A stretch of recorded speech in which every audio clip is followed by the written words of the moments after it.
अस्सलाम वालेकुम students, welcome back to the channel. Last time हमने कार्डियोवास्कुलर डिसऑर्डर्स का जो चैप्टर स्टार्ट किया था, कुछ हमने उसमें डिजीजेस पढ़ी थी पहले लेक्चर में।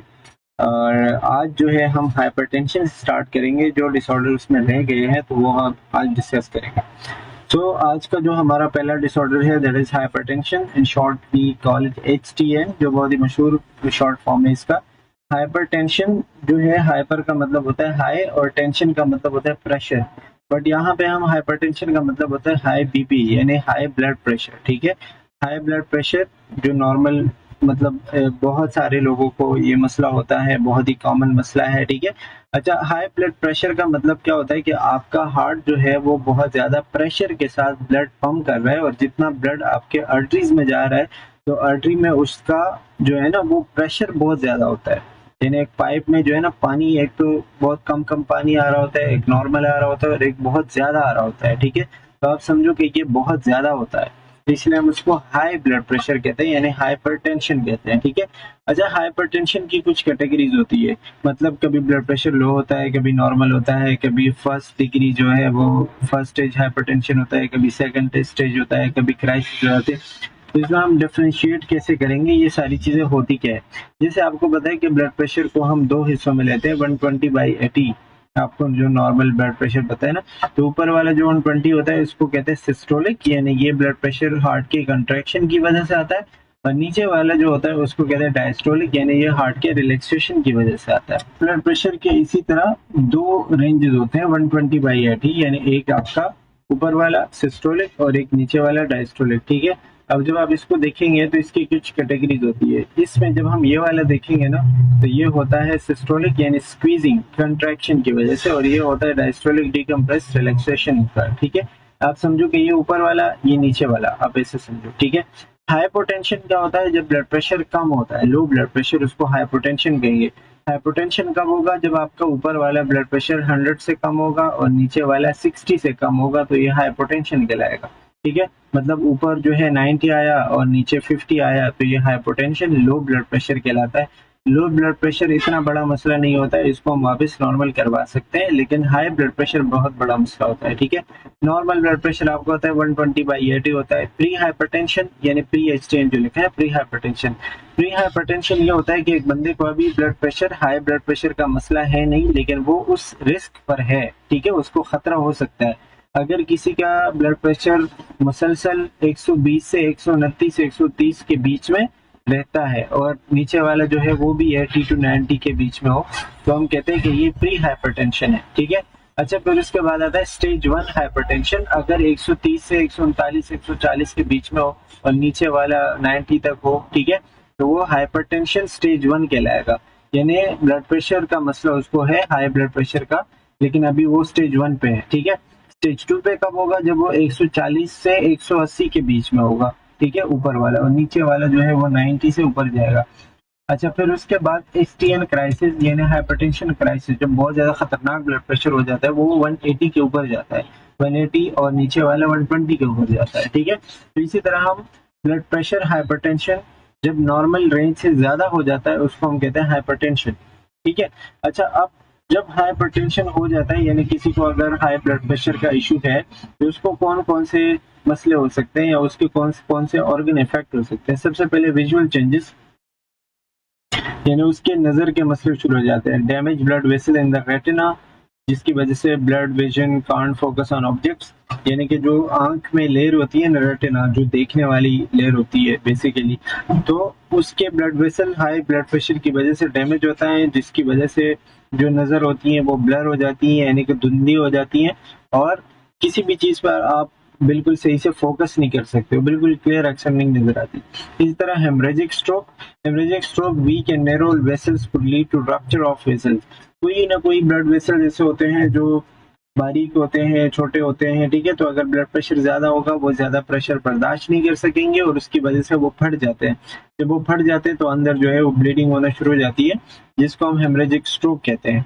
ये चीज अगर ब्रेन में हो जाए तो ब्रेन में फिर वो फालिज के मसले होते हैं, जिसको हम हेमरेजिक स्ट्रोक कहेंगे। ठीक है, इसी तरह कंजेस्टिव हार्ट फेलियर, जिसको CHF कहते हैं, over working of the heart muscles, ventricle enlarges. यानी जब ब्लड प्रेशर का मरीज है तो उसका हार्ट जो है वो मतलब हार्ट के मसल्स हद से ज्यादा उनको प्रेशर मिलता है और हद से ज्यादा काम करते हैं। भले उससे ब्लड इतना ज्यादा नहीं जा रहा होता है लेकिन उसके मसल बहुत ज्यादा हाईली कंट्रैक्ट होते हैं, ठीक है, जिसकी वजह से उसका साइज बढ़ता है, वेंट्रिकल्स अपने साइज में बढ़ जाते हैं, जिसकी वजह से कंजेस्टिव हार्ट फेलियर का मसला भी हो सकता है। ये अभी हम पढ़ेंगे आगे कि ये क्या चीज है। इसी तरह renal failure, too much blood flowing to the kidneys at a fast rate in high blood pressure. अगर किडनी को बहुत ज्यादा ब्लड फ्लो हो रहा है और बहुत ज्यादा प्रेशर के साथ हो रहा है तो किडनी भी फेल हो सकती है, क्योंकि वो इतना प्रेशर नहीं बर्दाश्त कर सकती, ठीक है। अच्छा, रिस्क फैक्टर क्या होते हैं, यानी ऐसे कौन से मसले होते हैं जिसकी वजह से ब्लड प्रेशर जो है वो उसके प्रॉब्लम्स आ जाते हैं। तो ब्लड प्रेशर के भी कुछ टाइप्स है, जैसे primary hypertension. Primary hypertension most common होता है, इसका मतलब होता है आल्सो कॉल्ड एसेंशियल और इडियोपैथिक हाइपरटेंशन। यानी इसके आपको वजह नहीं पता कि ये किस वजह से है, ठीक है, बस बंदे को ब्लड प्रेशर है, ब्लड प्रेशर का मरीज है, पीछे वजह नहीं पता, ठीक है। इस तरह के ब्लड प्रेशर को हम प्राइमरी हाइपरटेंशन कहते हैं या एसेंशियल, या उसको एडियोपैथिक कहते हैं। एडियोपैथिक का वर्ड जहां आता है इसका मतलब होता है अननोन कॉज, यानी ऐसी वजह या ऐसी बीमारी जिसकी कोई वजह मालूम नहीं हो, ठीक है। Not curable, only controllable. इसको आप ट्रीट नहीं कर सकते हो, यानी इसको आप खत्म नहीं कर सकते हो, इसको आप सिर्फ और सिर्फ कंट्रोल कर सकते हो, ठीक है। अच्छा, यानी जैसे फॉर एग्जाम्पल किसी को किडनी का मसला है और किडनी की वजह से उसका ब्लड प्रेशर हाई हो जाता है, ठीक है, तो उसको जो है वो किडनी का मसला आप ठीक करोगे, ब्लड प्रेशर खुद ब खुद सही हो जाएगा। लेकिन इसमें ये चीज नहीं है, इसमें सब कुछ सही होता है, आपको वजह पता नहीं होती और ब्लड प्रेशर जो है वो कंट्रोल में नहीं होता, ठीक है। ज्यादातर ये अफ्रीका और अमेरिका के लोगों में ये चीज होती है, मतलब जो प्राइमरी हाइपरटेंशन है। अभी तो पाकिस्तान में भी मतलब अच्छा खासा हाइपरटेंशन के मसले बहुत ज्यादा है। इसी तरह कुछ लोगों को जो फैमिली में मतलब फैमिली हिस्ट्री होती है, कुछ लोग ज्यादा एज में 50-60 में पहुंच जाते हैं, उसके बाद ये होता है। कुछ लोगों का कोलेस्ट्रॉल लेवल हाई होता है, उनको हाइपरटेंशन का मसला होता है। कुछ लोग जो कैफीन बहुत ज्यादा लेते हैं, मतलब चाय वगैरह, सिगरेट, इस तरह की चीजें जो है वो जो है करते हैं, ठीक है, तो वो उनको ये मसले होते हैं। अच्छा, ब्लड प्रेशर को चेक कैसे करते हैं, ये तो मतलब नॉर्मल चीज है, सबको पता होता है। प्लेस स्टेथोस्कोप और the brachial artery. Brachial artery जो कि हमारे हाथ में होती है ना, यहाँ पे ये जो एल्बो में जहाँ पे आर्टरी होती है, ब्रेकियल उसको कहते हैं, ठीक है। यहाँ पे आपने स्टेथोस्कोप रखना है, वो जो स्पेक्मोमेनोमीटर होता है वो आपने बांधना है। और इसी तरह पेशेंट का जब आप ब्लड प्रेशर चेक करेंगे तो इस बात को आपने मेक श्योर करना है कि 30 मिनट्स के पहले, यानी ब्लड प्रेशर के 30 मिनट पहले उसने कोई सिगरेट वगैरह, कोई इस तरह का एक्सरसाइज या कोई चीज नहीं की हो, क्योंकि उसकी वजह से वैसे ही जो है वो ब्लड प्रेशर थोड़ा सा हाई होता है, ठीक है। अच्छा, instruct the patient to sit in a chair with legs uncross and keep arm at heart level. आपने जो है मरीज को चेयर पे बिठाना है, पाँव उसके बिल्कुल सीधे होने चाहिए और हाथ उसके दिल के लेवल पे होने चाहिए, ठीक है, तो उसका ब्लड प्रेशर आप चेक करोगे। ब्लड प्रेशर के और भी बहुत सारे रूल्स होते हैं कि जहाँ पे इनोलेशन हुई हो, जहाँ पे कोई सर्जरी हुई हो, कोई चोट लगी हो, वहां से आपने ब्लड प्रेशर नहीं लेना होता। कहीं पे कोई चीज ऐसी लगी हुई है तो वहां से हम नहीं करते, ठीक है। लेकिन ये बेसिक चीज जो है आपको यहाँ पे बताई गई है। अच्छा, इसके अलावा सेकेंडरी हाइपरटेंशन है। सेकेंडरी हाइपरटेंशन यानी जो किसी वजह से हो ना, वजूहात हो जिसके पीछे, जैसे क्रॉनिक किडनी डिजीज है, कुशिंग्स डिजीज की वजह से होता है, ब्लड प्रेशर डायबिटीज की वजह से होता है, प्रेगनेंसी की वजह से होता है, हाइपरथायरॉयडिज्म या हाइपोथायरॉयडिज्म की वजह से होता है, या कुछ ओरल कंट्रासेप्टिव्स यानी कुछ दवाइयां लोग लेते हैं उसकी वजह से होता है, ठीक है। तो इन मसलों की वजह से अगर ब्लड प्रेशर के मसले होते हैं, ब्लड प्रेशर का जो है वो हाई होता है, तो इन मसलों को जब हम ठीक करेंगे तो ब्लड प्रेशर खुद ब खुद ठीक हो जाएगा, ठीक है। तो ब्लड प्रेशर का ऐसा मसला जिसके पीछे कोई रीजन हो उसको हम सेकेंडरी हाइपरटेंशन कहते हैं। अच्छा, साइन सिम्टम क्या होंगे, मतलब ब्लड प्रेशर के क्या अलामत होते हैं, ठीक है, आपको कैसे पता चलेगा बंदे का ब्लड प्रेशर हाई हुआ है। यूजुअली एसिम्टोमेटिक, अक्सर कोई अलामत नहीं होते, आपको नहीं पता चलता, ठीक है, इसीलिए इसको साइलेंट किलर कहते हैं। मतलब आपको अंदर से मार रहा होता है बट आपको नहीं पता चलता, ठीक है। कभी कभी नजर में मसला होता है, कभी चेस्ट पेन होता है, कभी सर दर्द होता है, कभी नाक से जो है वो खून आता है, तो ये सारे उसके साइन सिम्टम होते हैं। इसके अलावा पेशेंट एजुकेशन बहुत ज्यादा जरूरी है। आप उसको बताओगे कि भाई आपने सोडियम लेने, सॉल्ट वगैरह ज्यादा नहीं लेना, ब्लड प्रेशर को आपने चेक करते रहना है, उसका रिकॉर्ड आपने रखना है, ठीक है। अल्कोहल नहीं लेने, एक्सरसाइज आपने मेंटेन करना है कि एक्सरसाइज आप करेंगे, स्मोकिंग नहीं करनी, ठीक है। इसी तरह वेट लॉस जो है आपने, आप अगर बंदे को जरूरत है कि वेट उसका बहुत ज्यादा है तो आपने उसको बताना कि भाई अपना वेट कम करो, ठीक है। इसी तरह एंटी हाइपरटेंसिव मेडिकेशन जो है, यानी ये आपने शायद फार्मा में पढ़ा होगा, इस पे मैंने वीडियो बनाई हुई है, तो अगर आपने वो नहीं देखी तो देख लें, बहुत अच्छी वीडियो थी वो, पीपीटी बहुत अच्छी थी। तो एंटी हाइपरटेंसिव मेडिकेशन जो है, यानी ब्लड प्रेशर को कम करने के लिए कौन कौन सी दवाइयाँ यूज की जाती है। एक होती है एस इनहिबिटर, एंजियोटेंसिव कन्वर्टिंग एंजाइम जो होता है उसको इनहिबिट करने वाली दवाइयाँ ACE इनहिबिटर कहते हैं उसको, जिसके लास्ट में प्रिल आता है, ठीक है। अच्छा, दूसरा होते हैं beta blockers, calcium channel blockers, diuretics और डिगॉक्सिन। ये कुछ 4-5 क्लासेस है ब्लड प्रेशर को कंट्रोल करने वाली दवाई होती है, ठीक है, जिसको आप देके मरीज का ब्लड प्रेशर कंट्रोल कर सकते हैं। अच्छा, इसी तरह जो नेक्स्ट डिसऑर्डर है that is called congestive heart failure, CHF, congestive heart failure. इसके पैथोलॉजी मतलब ये है क्या, cardiac disorder that impairs the ability of the ventricles to fill or eject properly. मतलब ये वेंट्रिकल्स का मसला होता है जिसमें वेंट्रिकल्स ना पूरे तौर पर फिल होते हैं, यानी उसमें ना पूरा ब्लड आता है और ना ही वो पूरे तौर पर ब्लड बॉडी को दे सकता है, ठीक है। इस तरह का मसला कंजेस्टिव हार्ट फेलियर कहलाता है। The heart muscle can't pump enough to blood to meet the body's needs। मतलब हार्ट के मसल जो होते हैं वो इतना ब्लड पंप नहीं कर पाते, इतना ब्लड बॉडी को नहीं दे पाते जो बॉडी की नीड होती है, ठीक है। तो इस तरह के मसले को हम क्या कहते हैं, कंजेस्टिव हार्ट फेलियर। आसान जबान में यानी हार्ट की इनएबिलिटी कि वो बॉडी को ब्लड दे सके, बॉडी को जितनी जरूरत है उतना ब्लड ये बॉडी को नहीं दे पाता। इस तरह के मसले को कंजेस्टिव हार्ट फेलियर कहते हैं, CHF कहते हैं, ठीक है। अच्छा, अब कौन कौन सी चीजें हैं जो ये मसला करवा सकते हैं, CHF करवा सकते हैं। पहले है अनकंट्रोल्ड हाइपरटेंशन, जब आपका हाइपरटेंशन ब्लड प्रेशर कंट्रोल नहीं हो रहा हो, या कंजेनाइटल हार्ट डिफेक्ट, किसी को पैदाइशी तौर पर हार्ट का कोई मसला हो, किसी का हार्ट का रिदम डिस्टर्ब हो, हार्ट बीट प्रॉपर सही नहीं हो, कोरोनरी आर्टरीज का मसला हो, ठीक है, या फिर हार्ट के वॉल्स में कोई मसला हो, या हार्ट के मसल्स में कोई मसला हो, तो ये सारी चीजें हार्ट फेलियर की तरफ बंदे को लेके जा सकती है, ठीक है। पता कैसे चलेगा कि बंदे को CHF है, उसमें पता चलेगा B type natriuretic peptides, BNP जिसको कहते हैं, बी टाइप या बी नाइट्रोयूरेटिक पेप्टाइड जिसको कहते हैं, ये बढ़ जाते हैं। मतलब इसका आप एरो देख रहे हैं, ये ऊपर की तरफ गया हुआ है, मतलब जब ये बढ़ेंगे तो उसकी वजह से क्या होगा, उसकी वजह से आपको पता चलेगा कि बंदे को CHF है। अब यहाँ पे आपको उसका थोड़ा बहुत डिटेल बताया हुआ कि ये है क्या। BNP as a peptide release when the ventricle stretches from being filled with too much fluid.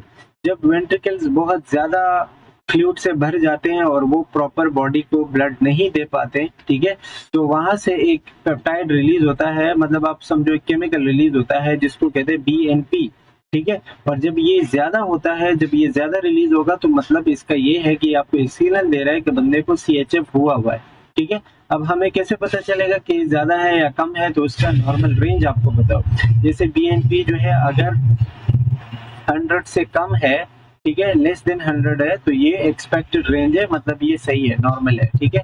अगर 100 से 300 के बीच में है तो ये सस्पेक्टेड है, आपका शक जाएगा कि मे बी इसको कंजेस्टिव हार्ट फेलियर है, ठीक है। अगर 300 से ऊपर है तो माइल्ड है, मतलब हार्ट फेलियर है लेकिन बहुत ज्यादा खतरनाक नहीं है, थोड़ा बहुत है, ठीक है।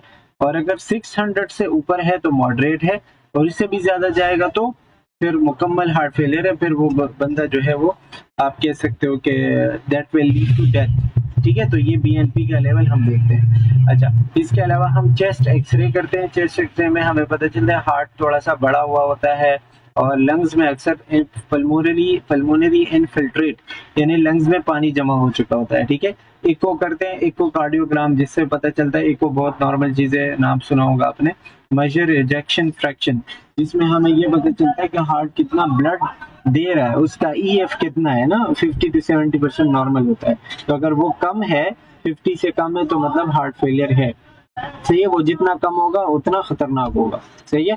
कार्डियक स्ट्रेस टेस्ट, कुछ एक्सरसाइज वाले टेस्ट करवाते हैं बंदे को, रनिंग करवाते हैं, एक्सरसाइज करवाते हैं, अगर वो कर सकता है तो ठीक है, नहीं कर सकता है, थोड़ी सी एक्सरसाइज के बाद वो थक जाता है, उसको कोई मसले शुरू हो जाते हैं, ठीक है, तो वो कंजेस्टिव हार्ट फेलियर कहलाएगा, या फिर उसकी भी एक निशानी होती है। अच्छा, फिर ये हार्ट फेलियर जो है ये अक्सर लेफ्ट साइड का होता है, कभी राइट साइड का होता है, ठीक है। तो लेफ्ट साइडेड हार्ट फेलियर या राइट साइडेड हार्ट फेलियर, अब इसमें फर्क क्या होता है? जिसे लेफ्ट साइड हार्ट फेलियर जो है इसको लेफ्ट वेंट्रिकुलर हार्ट फेलियर भी कहते हैं, यानी एलवी हार्ट फेलियर भी कहते हैं, ठीक है। अब ये जो है systolic heart failure, diastolic heart failure. Systolic मतलब जब वो सिस्टोल नहीं कर पाता, जब वो ब्लड को पंप नहीं कर पाता, और डायस्टोलिक जब वो खुल नहीं पाता इतना कि उसमें जो है वो ब्लड जमा हो सके, सही है। तो सिस्टोलिक हार्ट फेलियर में क्या लिखा है? वीकेंड हार्ट मसल, हार्ट के मसल वीक होते हैं, और वेंट्रिकल जो है, जो वेंट्रिकल जो चैम्बर होता है वो प्रॉपरली ब्लड इजेक्ट नहीं कर पाता, यानी वो बॉडी को ब्लड नहीं दे पाता, ठीक है, सिस्टोल नहीं कर पाता वो, इसीलिए उसको सिस्टोलिक हार्ट फेलियर कहते हैं, ठीक है। ejection fraction reduced, also called heart failure with reduced ejection fraction, मतलब इसको ejection fraction यानी हार्ट का जो ब्लड पंप का जो प्रोसेस है वो कम हो जाता है, ठीक है, इसीलिए इसको क्या कहते हैं? also called heart failure with reduced ejection fraction, मतलब वही नाम से पता चलता है ना, HFrEF, बस यही आप समझो कि रिड्यूस इजेक्शन फ्रैक्शन हो जाता है इसमें लेफ्ट साइड में, ठीक है। अच्छा, अगर ये डायस्टोलिक हो तो उसमें क्या होगा? Stiff and non compliant heart muscles, the ventricle does not fill properly, उसमें मसल जो है वो प्रॉपर्ली खुलते नहीं है, जिसकी वजह से हार्ट में मसल्स, हार्ट के अंदर जो है वो ब्लड आएगा नहीं, जब ब्लड आएगा नहीं तो वो जाएगा कैसे बाहर की तरफ, ठीक है। तो normal ejection fraction also called heart failure with preserve ejection fraction, मतलब इसमें इजेक्शन फ्रैक्शन नॉर्मल होता है लेकिन वो ब्लड इतना आता नहीं है, सही है, पीछे से ब्लड कम आ रहा होता है। अच्छा, fluid is baking up into the lungs, left side heart failure जो होगा तो इसमें क्या होता है कि ब्लड जो है वो लंग्स में जमा होता रहता है, ठीक है, पल्मोनरी सिम्टम उसमें आएंगे, इसमें लंग्स के मसले आएंगे, सांस के मसले, खांसी वगैरह उसमें आएगा। अच्छा, अगर राइट साइडेड हार्ट फेलियर की बात करते हैं तो इसको राइट वेंट्रिकुलर हार्ट फेलियर भी कहते हैं, typically occurs as a result of left sided heart failure, और अगर किसी को लेफ्ट साइड हार्ट फेलियर है तो उसकी वजह से राइट साइड खुद ब खुद फेल हो जाता है, ठीक है, मतलब किसी का लेफ्ट साइड फेलियर है ना तो उसका राइट साइड भी फेल हो जाएगा। When the left ventricle fails, the pressure from fluid build up and causes a big flow of fluid into the right side of the heart. This causes damage to the right side of the heart muscle. क्योंकि left side में जो blood जाता है वो तो right से ही जाता है ना, तो अगर लेफ्ट फेल होगा तो ब्लड जमा होगा राइट में जमा होते होते राइट साइड भी फेल हो जाएगा, और इसका अक्सर जो है ब्लड पीछे फिर बॉडी में जमा होता रहता है, क्योंकि आगे जाता नहीं है, तो वेन में जमा होगा, फिर हाथों पाँव में जमा होगा, ठीक है, ये आप देख रहे हो, ये पूरी बॉडी में ब्लड जमा हुआ है। तो fluid is baking up into the venous system, यानी आपके वेन्स में जो है ब्लड जमा होता रहता है, आगे जाता नहीं है, ठीक है। Right side rest of the body, यानी इसमें रेस्ट ऑफ द बॉडी जो होती है लंग्स को छोड़ के, लंग्स में नहीं, लंग्स में अगर पानी जमा हो रहा है तो इसका मतलब कि वो लेफ्ट साइड हार्ट फेलियर है, अगर बाकी बॉडी में जमा हो रहा है तो इसका मतलब कि वो राइट साइड हार्ट फेलियर है, ठीक है। तो इस तरह किसी को लेफ्ट साइड होता है, किसी को राइट साइड होता है, अगर किसी को लेफ्ट साइडेड हार्ट फेलियर है तो उसको उस लेफ्ट की वजह से राइट साइड हार्ट फेलियर भी हो सकता है, और किसी को एक साथ दोनों हो सकते हैं, ठीक है, तो ये हार्ट फेलियर। अच्छा, फिर इसके साइन सिम्टम ये बताए हैं कि पल्मोनरी सिम्टम, यानी अगर लेफ्ट साइड हो तो उसको क्या होगा? ट्रबल ब्रीदिंग, यानी सांस लेना मुश्किल होगी, जिसको डिस्पनिया कहते हैं, ठीक है। अच्छा, trouble breathing while lying down, यानी जब वो लेटता है, और थोपनिया जिसको कहते हैं, तो उसको सांस लेना मुश्किल होती है। Shortness of breath while sleeping, सोते वक्त उसको मुश्किल होती है, जिसको नक्टर्नल पैरोक्सिस्मल डिस्पनिया कहते हैं, ठीक है। रेल्स या क्रेकल्स हर्ड इन द लंग्स में ना, उसको जब वो सांस ले रहे हो तो इससे डिफरेंट आवाजें आ रही होती है। कांस्टेंट कफ, मतलब मुसलसल उसको खांसी रहती है, और अक्सर खांसी में जो है वो ब्लड आता है, कभी ब्लड में जो है वो स्प्यूटम भी आता है, यानी कि बलगम आता है, ठीक है। अच्छा, वेनस जो राइट साइड हार्ट फेलियर होगा उसके क्या साइन सिम्टम होंगे कि लेग्स और हैंड्स, यानी हाथ पांव जो है वो स्वेल होते रहेंगे, हर दिन उसका 2 से 3 पाउंड वजन जो है वो बढ़ता रहेगा, उसमें एडिमा होगा, यानी हाथ पांव जो है स्वेल होंगे, पानी जमा होगा। लार्ज नेक वेन, जो नेक में हमारे ब्लड वेसल्स होते हैं ना जो नजर आते हैं, वो बहुत बड़ी हो जाती है बेसिकली, जिसको जुगुलर वेन डिस्टेंशन कहते हैं, G6VD, ठीक है। एब्डोमिनल ग्रोथ, गर्द यानी उसका पेट जो है बड़ा हो जाता है क्योंकि पेट में पानी जमा होता है ना, उसको एसाइटिस कहते हैं। इसी तरह enlarge liver buildup of fluid from buildup enlarge liver from buildup of fluid is hepatomegaly, यानी कि उसका लिवर भी अक्सर साइज में बड़ा हो जाता है। दिस में cause nausea, anorexia and bloating, जिसकी वजह से उसको पेट के मसले, उल्टी और भूख ना लगना, इस तरह के मसले जो है शुरू हो जाते हैं। इसी तरह जो नेक्स्ट टॉपिक है हमारा दैट इज एंजाइना पेक्टोरस। जैसे अगर आपको पता है कि एंजाइना पेक्टोरस में भी आपने पैथोफिजियोलॉजी में पढ़ा होगा क्योंकि वहां पे एक अच्छा खासा टॉपिक है ये, ठीक है। एंजाइना पेक्टोरस या एंजाइना वर्ड का मतलब होता है चेस्ट पेन। जैसे यहाँ पे लिखा हुआ है angina is chest pain associated with ischaemia. Ischaemia यानी कि जब हार्ट के ब्लड को या हार्ट के जो मसल्स होते हैं, मसल्स को प्रॉपर ऑक्सीजन ना मिले और आपके ब्लड में ऑक्सीजन की कमी हो जाए, ठीक है, तो हार्ट के मसल्स को प्रॉपर ऑक्सीजन ना मिलने की वजह से वहां पे मसले होना शुरू हो जाते हैं, टिश्यू डैमेज होते हैं। जब टिश्यू डैमेज होते हैं तो वहां पे पेन होना शुरू हो जाता है, और ये पेन जो हार्ट के मसल से आता है ऑक्सीजन की कमी की वजह से, जिसको हम इस्कीमिया कहते हैं, इस तरह के पेन को हम कहेंगे एंजाइना, ठीक है। It is due to the narrowing of it lost one major coronary artery, ठीक है, at least one major coronary artery. देखिए जब कोई भी एक जो बड़ी कोरोनरी आर्टरी होती है, अगर उसमें से कोई एक बड़ी आर्टरी या कोई कई छोटे छोटे आर्टरी जो है वो ब्लॉक हो जाए, ठीक है, तो उसको हम एंजाइना पेक्टोरस कहेंगे। तब जो सीने का या दिल में किसी भी आर्टरी के ब्लॉक होने की वजह से जो दर्द आता है वो एंजाइना पेक्टोरस कहलाता है, ठीक है। एंजाइना पेक्टोरस जो है वो डिफरेंट उसके टाइप्स होते हैं। जैसे यहाँ पे आपको बताया गया है कि एक जो है उसको हम कहते हैं स्टेबल एंजाइना, उसको प्रेडिक्टेबल एंजाइना कहते हैं, अकर्स विद एक्सर्शन, ठीक है।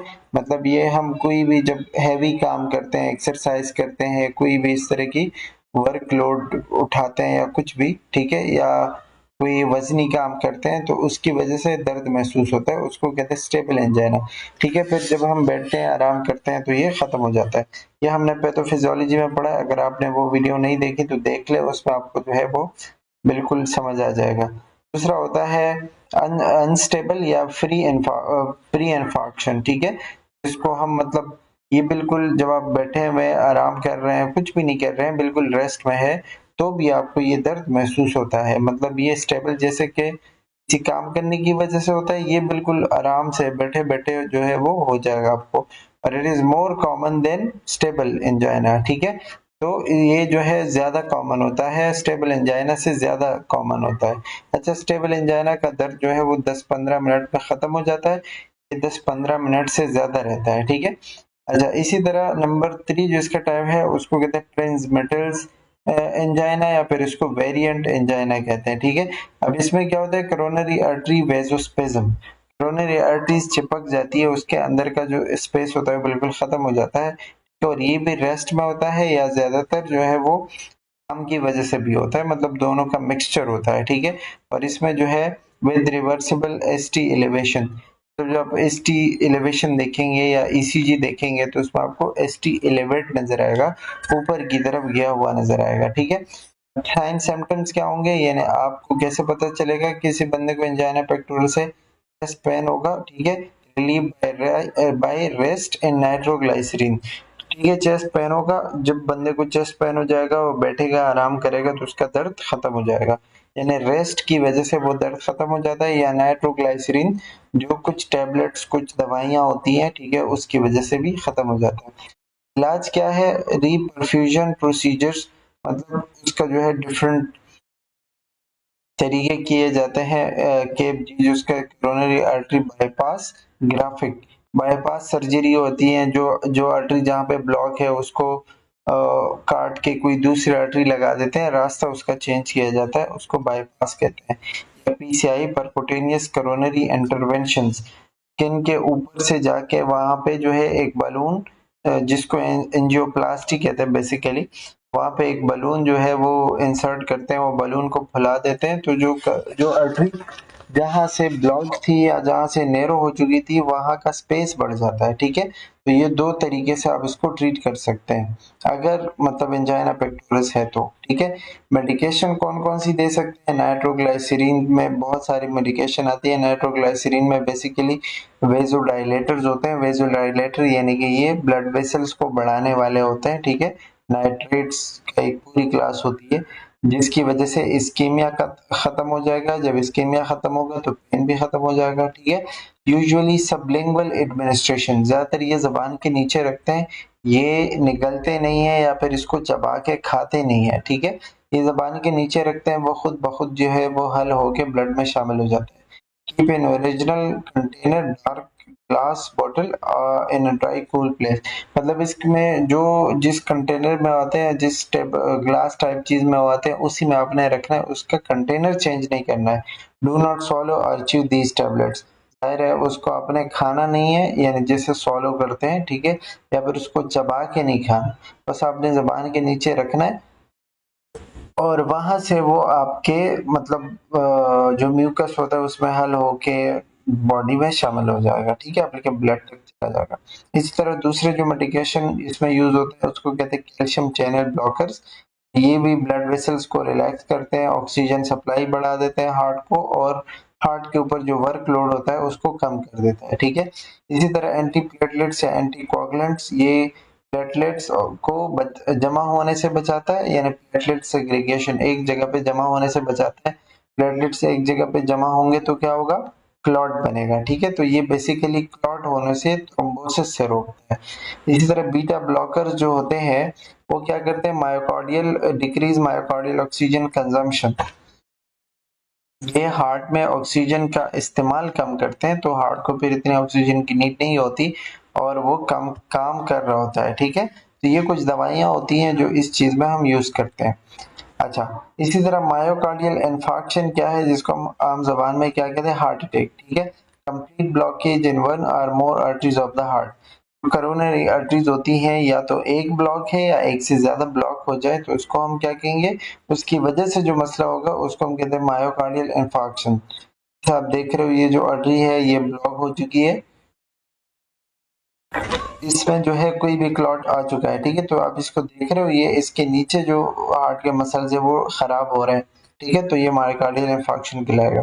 अब ये क्यों होगा? एथेरोस्क्लेरोसिस, यानी वो जो है उसमें इस तरह का मसला हो जाएगा, वो ब्लड वेसल जो है आपकी या जो आर्टरी है वो नैरो हो जाएगी, ठीक है, बिल्कुल पतली हो जाएगी, तो इसकी वजह से होगा एंजाइना, जो अभी हमने पढ़ा, चेस्ट पेन, ठीक है, और एंजाइना के बाद शुरू होगा मायोकार्डियल इंफार्क्शन, यानी कि वो ब्लड क्लॉट हो जाएगा, हार्ट को ब्लड मिलेगा नहीं आर्टरी में, जिसकी वजह से मायोकार्डियल इंफार्क्शन यानी कि हार्ट अटैक हो जाएगा, सही है।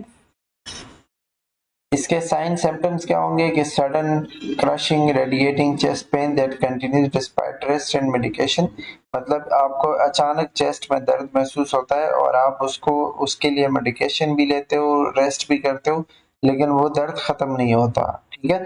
इसी तरह शॉर्टनेस ऑफ ब्रेथ होती है, नोजिया वोमिटिंग होती है, पसीने आते हैं, स्किन बिल्कुल पेल हो जाती है, ठीक है। Ready pain radiating to the left arm or shoulder, jaw, back, epigastric area, और वो जो दर्द होता है वो आपके एपिगैस्ट्रिक एरिया यानी कि मैदे वाले एरिया में होता है, आपके लेफ्ट आर्म और लेफ्ट शोल्डर में जा रहा होता है, नीचे लेफ्ट जबड़े में जाता है, ठीक है, बैक पीछे की तरफ जाता है, और ये सारी चीज उसमें होती है। इवन कि आपको मैदे में भी जलन सी महसूस होती है, ठीक है। अब डायग्नोज कैसे करेंगे, मतलब पता कैसे चलेगा कि हार्ट अटैक हुआ है या नहीं? तो इसके लिए हम कुछ केमिकल्स, कुछ चीजें देखते हैं।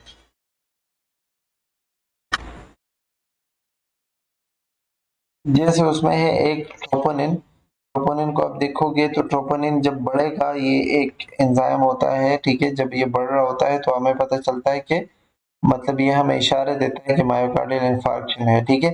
स्ट्रेस टेस्ट करवाए जाते हैं, मतलब कुछ एक्सरसाइजेस करवाए जाते हैं, एक्सरसाइज अगर बंदा नहीं कर पाता तो पता चल जाता है। इसी तरह ईसीजी और ईकेजी एक ही चीज है ना, तो उसमें एसटी सेगमेंट से पता चलता है। एसटी सेगमेंट ये जो लिखा है, एसटी एलिवेशन मायोकार्डियल इंफार्क्शन और non ST elevation myocardial infarction, दो तरह का होता है, ठीक है। अगर एसटी एलिवेट हो चुका है, मतलब एसटी जो है वो ईसीजी में आप देखेंगे वो अच्छा खासा एलिवेट हो चुका है, तो इसका मतलब कि आर्टरी पूरी तौर पर ब्लॉक है, ठीक है। और अगर ST elevation non ST elevation function अगर ST एलिवेट नहीं हो चुका तो पार्शियल ब्लॉक है, यानी वो आर्टरी बिल्कुल प्रॉपरली बंद नहीं है, थोड़ी सी बंद हो चुकी है, आधी बंद है, ठीक है। Not ST segment is elevated, मतलब उसमें वो एलिवेट नहीं होता, ST डिप्रेशन और T इन्वर्जन उसमें अक्सर नीचे की तरफ जाता है, ठीक है। तो इसका मतलब ये होता है कि वो प्रॉपरली बंद नहीं हुआ है, पार्शियल ब्लॉक है, ठीक है। और अगर ST एलिवेट है तो वो कंप्लीट ब्लॉक होता है।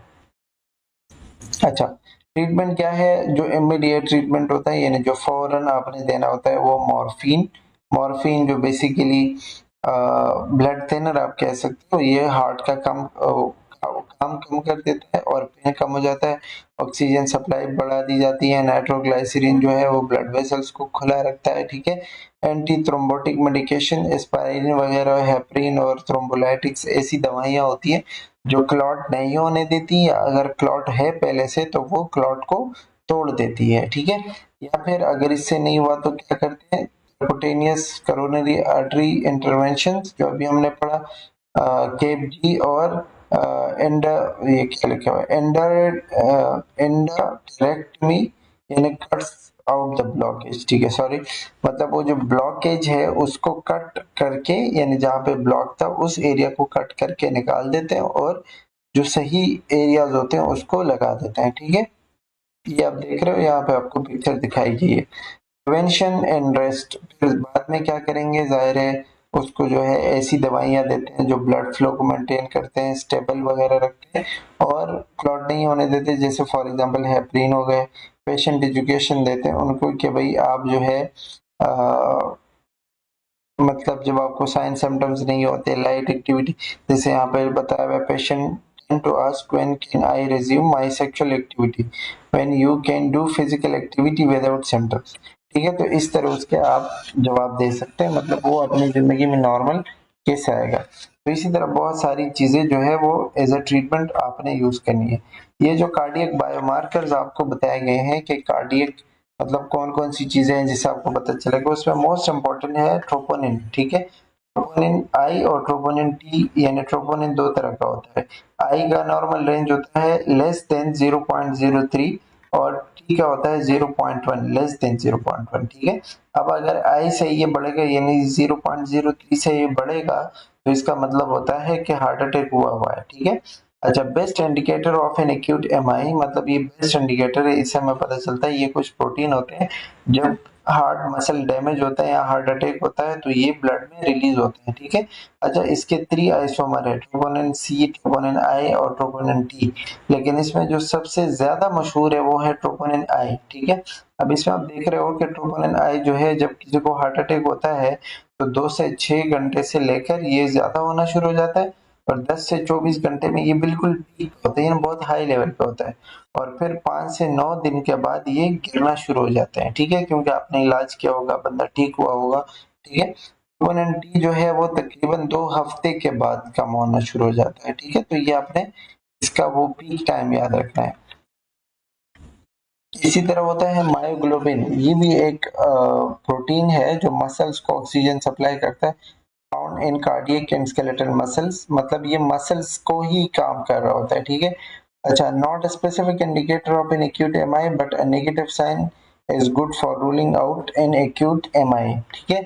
मतलब ये जरूरी नहीं है कि ये हमें फौरन बिल्कुल सही चीज बताएं, लेकिन अगर ये माइनस हो रहा है या कम हो रहा है थोड़ा, तो इसका मतलब ये है कि वो कम है और इससे हमें अंदाजा हो सकता है कि मे बी हार्ट अटैक का मसला हो, ठीक है। तो इसमें आप देख रहे हो कि 1 से 2 घंटे में ये बढ़ना शुरू हो जाता है, 2 से 6 घंटे में ये बिल्कुल पीक पे पहुंचता है और 12 से 24 घंटे के अंदर ये फिर वापस कम होना शुरू हो जाता है, ठीक है। इसी तरह है CKMB, क्रेटीन मकाइनेज एमबी, ठीक है, जो कि ये भी एक एंजाइम होता है और ये भी जो है अक्सर हार्ट अटैक के दौरान बढ़ता रहता है, ठीक है। Cardiac specific iso enzyme but less reliable then troponin, मतलब ये भी एक एंजाइम है लेकिन ट्रोपोनिन की तरह हम इस पर यकीन नहीं कर सकते। ट्रोपोनिन ज्यादा रिलायबल है, उस पर आप अच्छा खासा यकीन कर सकते हो, इसमें नहीं कर सकते। ये भी कब रिलीज होता है, जब हार्ट के मसल्स डैमेज होते हैं या ब्रेन वगैरह डैमेज होता है, ठीक है। इसका भी आपको पीक वैल्यू बताया गया है। अच्छा, एंजाइना और मायोकार्डियल इंफार्क्शन में फ़र्क क्या है? एंजाइना का मतलब क्या है? लो ऑक्सीजन फ्रॉम नैरोड आर्टरीज, मतलब ऑक्सीजन की कमी हो रही है, मिल तो रही है लेकिन कम है, जिसकी वजह से दर्द होगा। मायोकार्डियल इंफार्क्शन में ऑक्सीजन है ही नहीं, आर्टरी कंप्लीटली तौर पर ब्लॉक हो चुकी है, जिसकी वजह से मायोकार्डियल इंफार्क्शन होगा। ठीक है। अच्छा, फिर ये जो है प्रेसिपिटेट बाय एक्सर्शन, एक्सरसाइज और स्ट्रेस। एंजाइना आपको किसी बाहरी काम की वजह से होता है, किसी एक्सरसाइज की वजह से या स्ट्रेस की वजह से होता है। ठीक है। लेकिन मायोकार्डियल इंफार्क्शन किसी भी वजह से हो सकता है और ज्यादातर सुबह का टाइम होता है। ठीक है, मतलब उसके पीछे कोई रीजन नहीं है। अच्छा, इसी तरह आप इसमें देखोगे तो चेस्ट पेन एंजाइना के अंदर 1 से 3 मिनट के अंदर खत्म हो जाता है, लेकिन मायोकार्डियल इंफार्क्शन का 20 मिनट से भी ज्यादा रहता है। ठीक है। अच्छा, ये जो एंजाइना पेक्टोरिस या एंजाइना का जो दर्द है, ये रेस्ट की वजह से या नाइट्रोग्लिसरीन की वजह से खत्म हो जाता है। ठीक है, लेकिन ये रेस्ट या नाइट्रोग्लिसरीन से खत्म नहीं होता। ठीक है, इसमें एसटी एलिवेटेड या फिर आप देखते हो कि वो जो प्रोटीन्स होते हैं या जो ट्रोपोनिन वगैरह होते हैं वो बढ़ते नहीं है, इसमें बढ़ते हैं। ठीक है, तो ये जो है इन दोनों में फर्क है। अच्छा, वॉल्वुलर हार्ट डिजीजेज जो बताए गए हैं कि हार्ट के वॉल्स में जो मसले आते हैं, तो कौन कौन से मसले आते हैं? एक होता है स्टेनोसिस, जिसको हम कहते हैं नैरोइंग ऑफ वॉल्वुलर ओरिफाइस, यानी वॉल जिसमें से ब्लड पास होता है, जब वो बिल्कुल छोटे हो जाए, सख्त हो जाए और उसका जो बीच का रास्ता है वो नैरो हो जाए। ठीक है, उसको हम क्या कहेंगे? उसको कहेंगे स्टेनोसिस। रिगर्जिटेशन या इनसफिशिएंसी का मतलब ये होता है कि वॉल प्रॉपर्ली बंद नहीं होता, तो जो ब्लड आगे जा रहा होता है और पीछे से वो बंद नहीं होता, तो वो ब्लड बैक फ्लो करता है, यानी वापस आता है। ठीक है, उसको रिगर्जिटेशन या इनसफिशिएंसी कहते हैं। तीसरा होता है prolapse, valvular leaflets fail to close adequately, या इसका जो मतलब है प्रोलेप्स का कि भाई हार्ट के जो वॉल है वो प्रॉपर्ली बंद नहीं होते, तो जब वो बंद नहीं होते तो उसकी वजह से ब्लड फ्लो सही नहीं होता। तो ये 3 तरह के मसले वॉल में आते हैं। ठीक है, इसमें आप देखते हो तो हर वॉल में या तो मेटल स्टेनोसिस, मेटल रिगर्जिटेशन, या तो मेटल वॉल सख्त हुआ उसमें रास्ता कम है, या मेटल वॉल बिल्कुल बेजान पड़ा है तो उसमें जितना ब्लड आगे जा रहा है तो उतना पीछे आता है। ठीक है, हर वॉल में स्टेनोसिस, प्रोलेप्स, इस तरह के मसले होते हैं। ठीक है, aortic stenosis, aortic regurgitation, tricuspid stenosis, tricuspid regurgitation, pulmonary stenosis, pulmonary regurgitation, मतलब हर वॉल में ये चीजें हो सकती है, नाम के साथ उसका मसला आपको बताया गया है। तो आपको ये मसला पहले से पता हो कि स्टेनोसिस और रिगर्जिटेशन का मतलब क्या है, ये चीज आपको खुद ब खुद समझ आ जाएगी। ठीक है, अच्छा, ये आप देख रहे हो पेसमेकर वगैरह का पूरा प्रोसेस आपको बताया गया। पेसमेकर यहाँ पे लगाते हैं जब हार्ट का प्रॉपर वो सिस्टम काम नहीं कर रहा होता। ठीक है, इसके साथ ऐसे वायर फिक्स होते हैं, वो वायर इसमें लगता है और हार्ट को पंप करने के लिए काम कर रहा होता है। ठीक है। अच्छा, यहाँ पे अभी आपको बताया गया है हार्ट ब्लॉक्स के। हार्ट ब्लॉक क्या होते हैं? Electrical signal control the beating of your heart, they tell your heart muscle when to contract, a process is known as conduction। जैसे कि इस वीडियो के फर्स्ट पार्ट में हमने पढ़ा था, फर्स्ट लेक्चर में, हार्ट के अंदर कुछ सिग्नल्स होते हैं, कुछ इलेक्ट्रिकल सिग्नल होते हैं जो हार्ट को कंट्रैक्ट रिलैक्स करवाते हैं। ठीक है, और उन पूरे प्रोसेस को कंडक्शन कहते हैं। The normal timing of heartbeat is generated in the upper chamber of the heart in a structure called sinus node। और ये जो मतलब इलेक्ट्रिकल सिग्नल है जहाँ से पूरा हार्ट कंट्रैक्ट होता है, वो हमारे एट्रियम वाले चैम्बर जो होते हैं ऊपर वाले, उसमें एक चीज होती है, उसको साइनस नोड या एसए नोड कहते हैं। ठीक है। अच्छा, फिर आप देख रहे हो कि when you have a heart block there is interference with the electrical signal that usually move from the atria to the ventricle। these signal tell your heart when to beat। मतलब हार्ट ब्लॉक का ये होता है कि जब हमारे वो signal disturb हो जाए जो हार्ट को कंट्रैक्ट रिलैक्स करते हैं, ऐसे नोड से एवी नोड, फिर बंडल ऑफ हिस और फिर परकिंजी फाइबर्स, जब उसमें कोई मसला आता है, यानी ऐसे नोड से फॉर एग्जांपल सिग्नल जनरेट नहीं हो रहे, या फिर वो एवी नोड तक प्रॉपर नहीं आ रहे या बहुत कम आ रहे हैं। ठीक है, तो इस चीज को हार्ट ब्लॉक कह सकते हैं, या फिर इस चीज को कंडक्शन डिसऑर्डर कहते हैं। ठीक है, कंडक्शन डिसऑर्डर या हार्ट ब्लॉक तकरीबन एक ही चीज है, जिसमें हम ये बात करते हैं कि भाई हार्ट के जो कंडक्शन सिस्टम है, जो सिग्नल्स एक जगह से दूसरी जगह जाते हैं, वो प्रॉपर काम नहीं करते हैं। ठीक है, इसमें फिर डिफरेंट डिग्रीज होती है, जैसे first degree heart block, second degree heart block, third degree heart block, ठीक है। तो फर्स्ट डिग्री हार्ट ब्लॉक जो है इज द लीस्ट सिवियर, यानी इतना खतरनाक नहीं होता। अब इसमें होता क्या है, the electrical signal slow down is they move from your atria to ventricle, यानी वो सिग्नल जो है वो एट्रिया से वेंट्रिकल में जाते तो है लेकिन वो बहुत स्लो जाते हैं, ठीक है। इस तरह के हार्ट ब्लॉक को या इस तरह के मसले को हम फर्स्ट डिग्री हार्ट ब्लॉक कहते हैं, और इसके लिए ज्यादातर कोई ट्रीटमेंट वगैरह की नीड नहीं होती, ये खुद ब खुद सही हो जाता है, ठीक है। तो दूसरा है second degree heart block, mean that the electrical signal between your atria and ventricles can intermittently fail to conduct, मतलब वो ऐसे नोड से एवी नोड तक आते ही नहीं है सिग्नल, ठीक है, उसको सेकंड डिग्री हार्ट ब्लॉक कहते हैं। इसका बताया जा रहा है there are two types of second degree heart block, जो कि यहाँ पे नहीं एक्सप्लेन किया गया, ठीक है। नंबर 3 है third degree heart block is the most severe, जो बहुत ज्यादा खतरनाक होता है, और इसमें सिग्नल बिल्कुल आपके एट्रिया से वेंट्रिकल में नहीं आते, बिल्कुल भी नहीं आते, ठीक है, और ये ज्यादा खतरनाक होता है। There is a complete failure of the electrical conduction, this can result in no pulse and a very slow pulse if a backup heart rate is present, ठीक है। मतलब ये कि जब थर्ड डिग्री हार्ट ब्लॉक होता है तो उसमें बिल्कुल इलेक्ट्रिकल कंडक्शन नहीं होती, जब कंडक्शन नहीं होगी तो पल्स नहीं होगी, तो इसी तरह पल्स गायब होना, फिर आपका हार्ट बीट खत्म हो जाएगा और इंसान मौत की तरफ जा सकता है, ठीक है। तो ये ज्यादा खतरनाक होता है। अच्छा, फर्स्ट डिग्री हार्ट ब्लॉक में जैसे हमने पता चला कि इसमें मतलब कोई सिम्टम्स नहीं होते, कोई खास ट्रीटमेंट की नीड नहीं होती।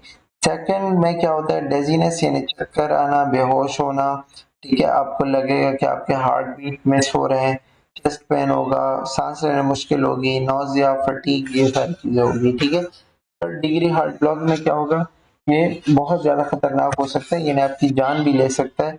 इसमें बहुत ज्यादा थकन होती है, इरेगुलर हार्ट बीट्स होती हैं, चक्कर आते हैं, बंदा बेहोश होता है, कार्डियक अरेस्ट हो सकता है, यानी हार्ट बिल्कुल बंद हो सकता है जिसमें कोई हार्ट बीट नहीं होगी, ठीक है। ट्रीटमेंट क्या है, व्हेन विद फर्स्ट डिग्री में आपको कोई ट्रीटमेंट की जरूरत नहीं होती, second degree you may need a pacemaker if symptoms are present, ठीक है।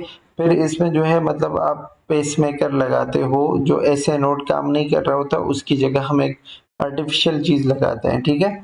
अच्छा, फिर थर्ड डिग्री में जो है उसमें भी आपको पेस मेकर की जरूरत पड़ेगी।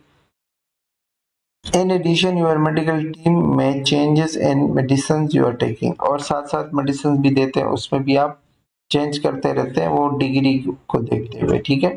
ये आपकी रेफरेंस बुक है, इसमें नर्सिंग बंडल है, अगर आपको ये बुक चाहिए तो आप मुझसे कांटेक्ट कर सकते हैं, ये मैं आपको प्रोवाइड करूंगा इन अ हार्ड कॉपी, ठीक है। आई हैव इट, और इसी तरह ये इस चैप्टर का लास्ट है, तो इसी के साथ हमारा कार्डियोवास्कुलर डिसऑर्डर का चैप्टर कंप्लीट हुआ। आई होप कि आपको समझ आ गया होगा। That's all for today, thanks for watching, take care, bye bye.